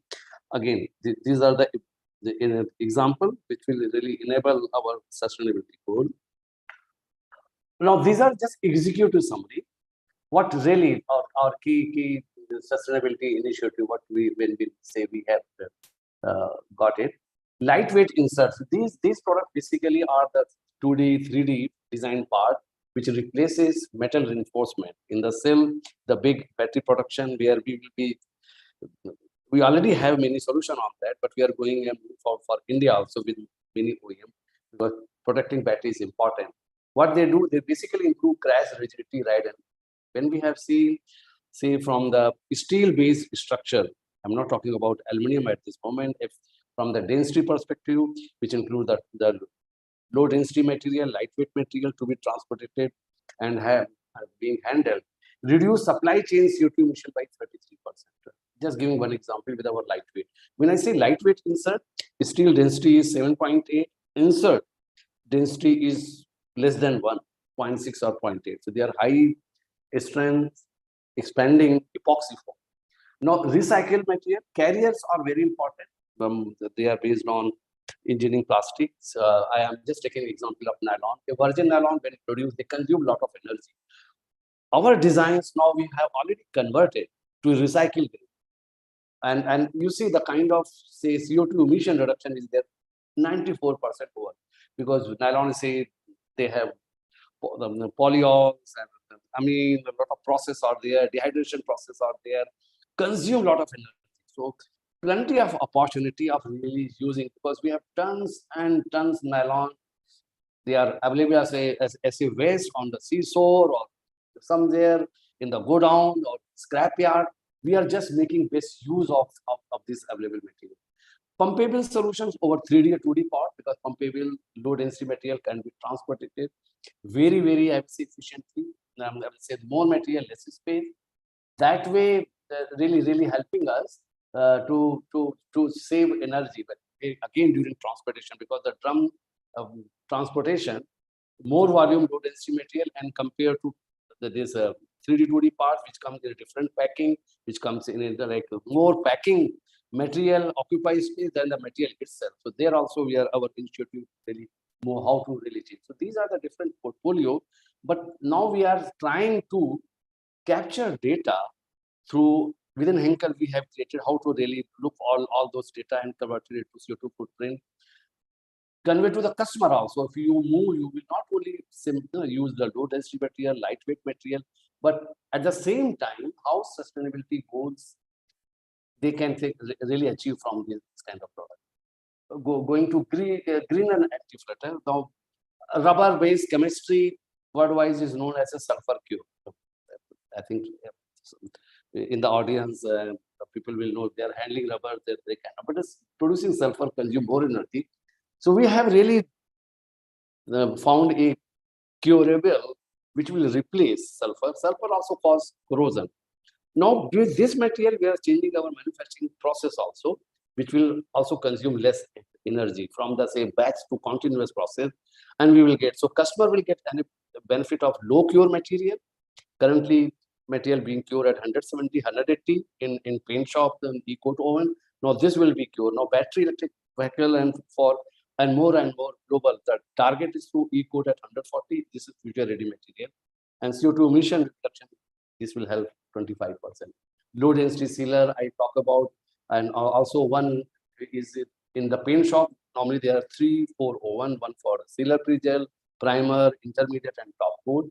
Our sealers they basically enable, if paint system is easy, and now many OEMs are using, eliminate 1 or 2 ovens. It's a huge energy saving. If sealer curing is not required, then why sealer oven is required? So wet on wet process, we call it, on the wet sealer. That's again very good, say, from the CO2 emission perspective, and that's an innovative material which can be used. Now these were a very quick example to give how really looking at the overall perspective of OEM to achieve lightweight, decomplex their manufacturing process, at the same time how much CO2 emission reduction they will achieve.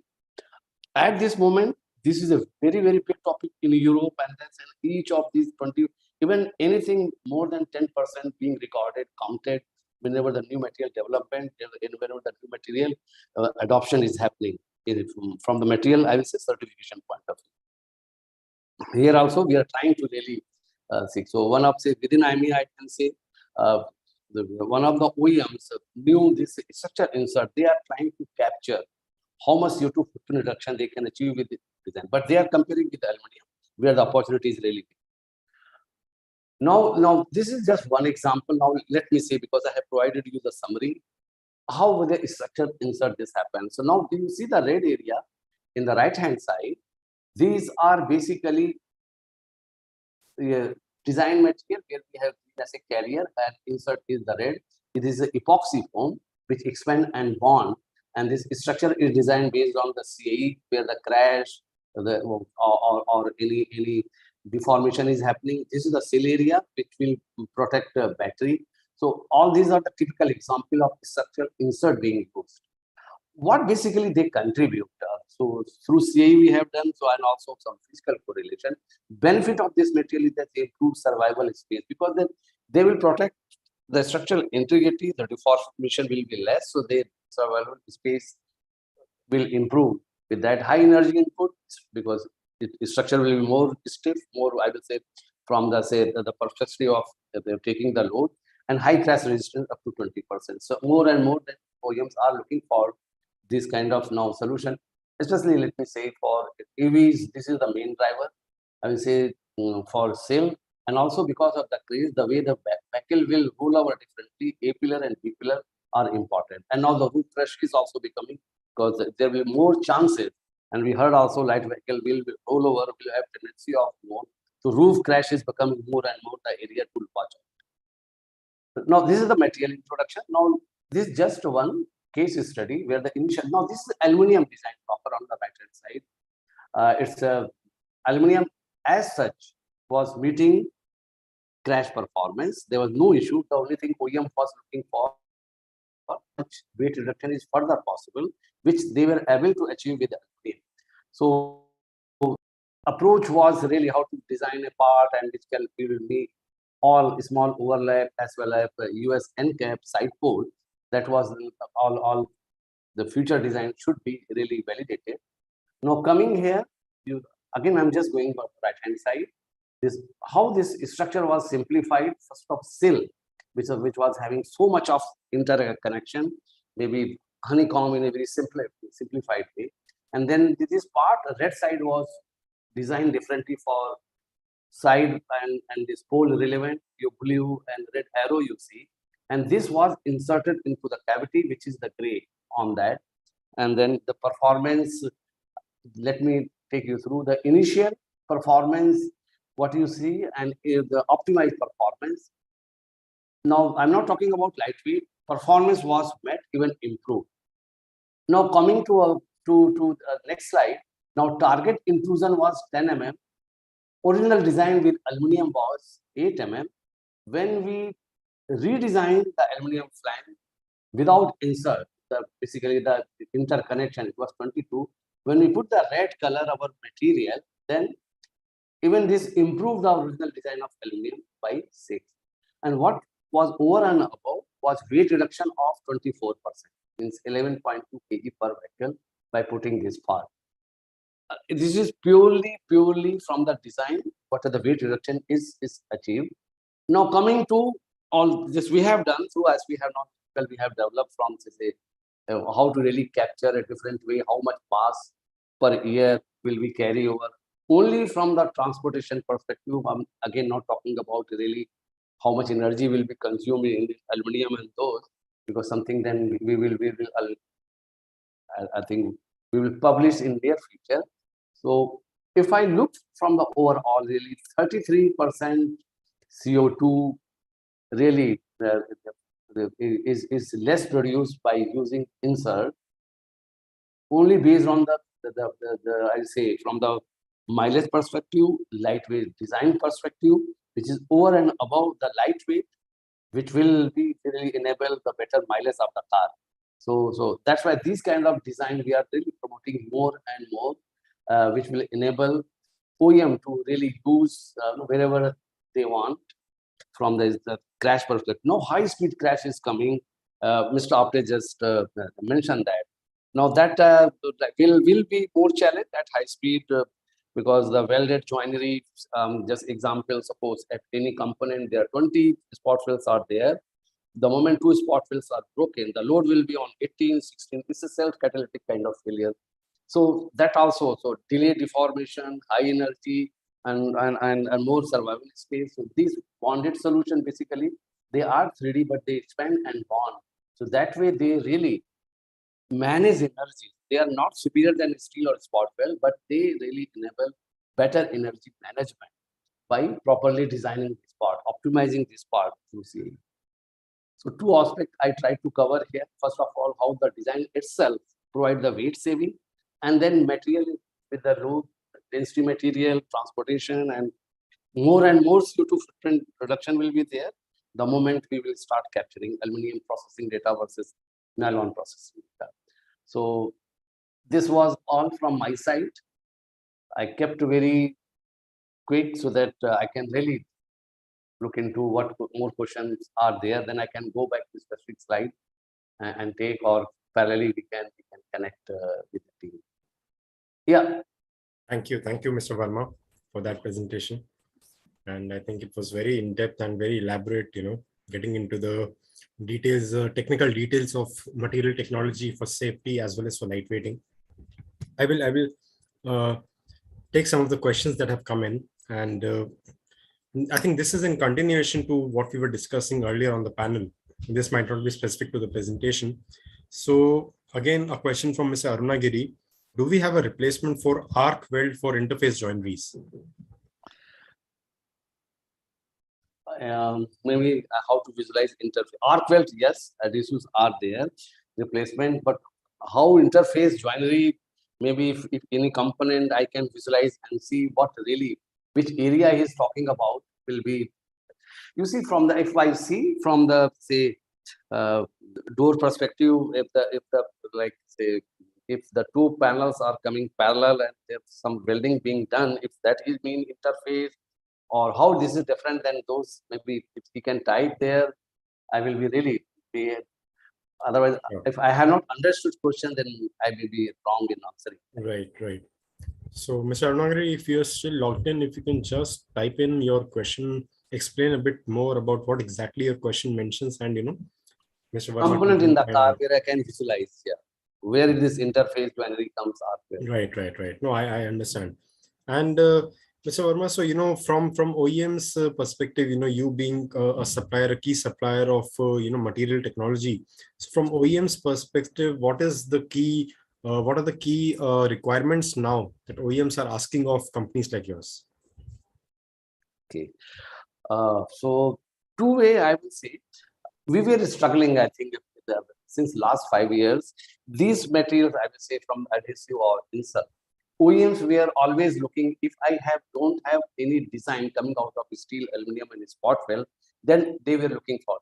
They were never looking this structural adhesive and insert asset technology option. Now, with the success which they have seen, whatever the saving they can do and meet overall crash and increasing crash, whatever the regulations we talked about with Mr. Uptake.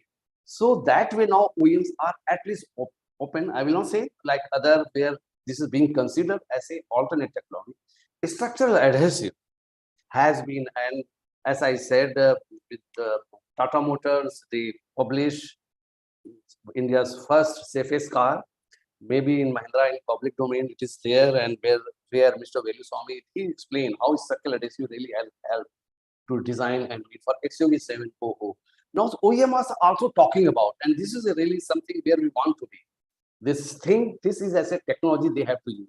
Not when they don't have solution anywhere, they will come. This has been very struggling. So now it's coming, and more multiple substrate, bonding, aluminum, those things. So I think from the structural adhesive perspective, we see this, but because the process need also to change little bit, either robotics or those. So there come the challenge, some resistance because people are not used and operators and those. So we are really working as to how to solve that problem. But OEMs going for automations and robots, that is really helping us to take care of those. A lot of questions comes. I'm using spot weld. I know I have done welding. I can see it. If I use structural adhesive, how I will know whether it is where it is missing done or something. So we are also developing some a digital, I'd say, Digiline, and we are into that also digital support, so that how really you could be able to scan where adhesive is not being applied. Those kind of support we are coming, because if we have to make a technology handy and enabler, we cannot say you just take adhesive. We have to really give a lot of confidence to our OEM, play our responsibility so that they can not only use again sustainability aspect whole. So that's really we are very clear and we are trying to invest. Right. And you talked about digital. So how is simulation also helping company like yours, which is into material technology? How is simulation aiding your overall cause? Yeah, so that's really so. We talk about this technology. These are performing chemicals. So when we talk to designer, so we cannot say this density is this or shear strength, elongation. Normally, typical way of selling adhesive. Only bonding property and performance, aging those. When we are talking to designer, he has 10 years, 20 years of experience handling steel. He will only ask how your adhesive, have you simulated? I don't want, because validation is crash. Validation is not that something, because they are using in the performance area of the vehicle. They will validate for ride and handling. So they have to build the vehicle. And in many forums, I have seen Mr. From Maruti, CV Raman has said, I want our supplier to help reduce our development cycle. So Henkel approach was first, we are expert in adhesive, means chemistry, but we are selling physics, crash, energy management, or all those things. So we cannot sell physics. Our domain is chemistry. We have to adopt simulation. So that was the need. And then really we find out that OEM should not say, I want to use this. They simulate, no, strength is less. So we get all those load cases from the OEM. And the 3D part we design where it is needed, where the stress is coming. So again, it's very difficult by not really visualizing. So we have those kind of expertise now. Then we do simulation at least, because no OEMs, and we don't expect also to OEMs share their whole vehicle data. But component level we do from our side. We do a lot of proof of concept to really understand first whether this is the right road. And now very interesting. Now what we are doing reverse product development. From OEM data, now we are finding what is the right adhesive. 10 years before, this is the adhesive OEM want to adopt or not. Then we will keep developing adhesive 4, 5, 6 different range. So through reverse engineering, so we know this vehicle behavior. Now we have done the one proof of concept for electrical vehicle, as I said, how the center of gravity will change, how the impact behavior will change. Now we know which adhesive in which area we should be. This is really helping us, which was a big challenge for us. Now it is helping. Right. And Mr. Verma, Mr. Arunagiri has responded with what he exactly meant when we were talking about the replacement for arc weld for interface joineries, and he wants to understand this from the perspective of roof and brace parts, where there is a difficulty in doing a spot welding.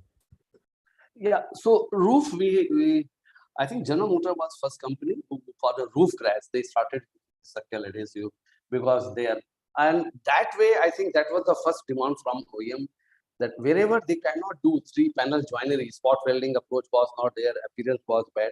That was the first pull from the OEM side. I want bonding solution because I cannot know arc welding just one, because roof is a big issue on that. So we have adhesive basically, but that the question then will many times some joinery need to be clamped or rivet, because welding can just to hold for the curing side. So they have designed in such way that with the rivet, so that the roof is held at a place, but really this is being done. I can really share a lot of those data. Time was less, otherwise I should have presented. Actually, the pull is from the OEM, the first, I think. Now they have need, this is not beyond joinery. The first pull was, I am not able to do welding, I need adhesive. I cannot do arc welding, this adhesive. So that way always we have been accepted in the beginning. Through CAV, now they see the performance also. Otherwise, initial pull was process constraint. Right. And there is another question from Mr. Tushar Kadam. In lightweight vehicle development, what is the role of smart material? And what are these smart materials? Can you share some examples? Yeah, maybe the word is a smart material, but let me say from the supplier side, high efficient material, in which way is, and these are enablers. Because the vehicle will be made with the steel aluminum only. How to have a best design and optimize, down gauge, replace, reinforcement. What we see is the outer, but a lot of reinforcement material is inside to protect the crash. A lot of crash worthy designs are there. They are very, very, I will say, from the weight penalty perspective. So we look where we can really reduce those content in the vehicle. So we call highly performing material, but everywhere the material cannot be same. The roof has a different way to respond because highly unsupported. It will need bonding and damping also. Compared to roof, compared to floor, which is more rigid on that. But for the frontal crash, very important. Many times we have seen that. So those examples, let me take from our side. Adhesive is one of them, because multiple, if they want to bond multiple material, either high strength steel and aluminum together, or somewhere in a combination, then adhesives are the best. So we call these smart because they are a strong enabler. If composite also, composite cannot be welded. Composites need to be bonded or to be fitted. Nowadays, with the crash and those fitting mechanical fixing is no more. It need to be bonded or some in bonded or mechanically should be attached to it through spot welding or something to that way. And then a lot of hollow structure is there which collapse. How to protect that? There are a lot of reinforcement codes. B pillar, sill area, now more prominent for any crash. How we can, that's example we have shown. We see structural insert, which is a big enabler. I will learn. Next time I will say this is a smart material. Thank you. You have given this. So we see this, and then comes like enablers, as I say, which I perform by energy management. Because steel and spot weld still are the best material available for energy management. Let me say in that perspective. But spot weld has some constraint. High speed crash will have more on that. Yeah. So that way we really look into that. And low density and additional damping property is really smart way to formulate types. Low density, because same material we are using with 1.5 density, now with less than 1 density. That is really something. And a structural adhesive with damping, they will do melt sheet. Many of the floor and many rooms they put on the roof, and they're just to absorb if the damping type of product is using. That we say, that way we are trying to smartly design those adhesives and our patches and damping material. Even windscreen bonding, we are in a lot of panoramic roof. We are looking in a different way now. Yeah. How to bond them, because currently I will say that the structure being created and a lot of style, and that is the future. And OEM from the process perspective, so it's come as assembly. We are looking in those areas. Acoustic windscreen bonding adhesive, because really a lot of, so again looking the same, because they know space to introduce new material. Right. Already everything something now. So how smartly we formulate, how differently we formulate to a dual performance, reduce consumption, low baking temperature. That way we are. And over and over, when we offer from our side, how we can reduce cost, how we can really reduce emission or help OEM to achieve their. Right. I'll take the last question, Mr. Verma. So what kind of polymers are expected to increase in terms of their usage with respect to lightweighting frames? At this moment, I see that I will not talk about engineering plastics, because that we'll see, okay, already a lot of development is happening. But from the adhesive perspective, in my domain, I will see as such plastic increases there. PVC, engineering plastic, the nylon is increasing, I say. I think the growth has been phenomenal in that. A new car has come, the back door has been plastic. So I will not talk about engineering plastic, that because that is already there because I will say polycarbonate more and more replacing glass is there. I think more and more OEMs are using. This is nothing new already. But if I say epoxies are gaining more and specialty epoxy from the structural adhesive, polyurethane from the chemistry perspective, these two are really getting more and more. Polyurethane has some certain, say, from the aging and UV resistance, some challenge, the primer and those, but epoxy, they are getting more and more, and this comes very specialty. What will come, time to come, rubber-based chemistry will, I will not say when, because that will open a new way to formulate adhesive those. Because with that, big product can be formulated, and having with rubber sustainable polymers, door will be open. If we are restricted to polyurethane and epoxy, which is highly unsustainable material by the starting point itself, so that's why we are looking. Then what is the best option for the market?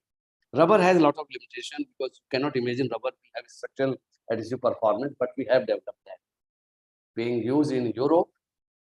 So that way innovation is coming, finding what we already know, but we are changing that, because if we cannot all of a sudden replace epoxy with sustainable material.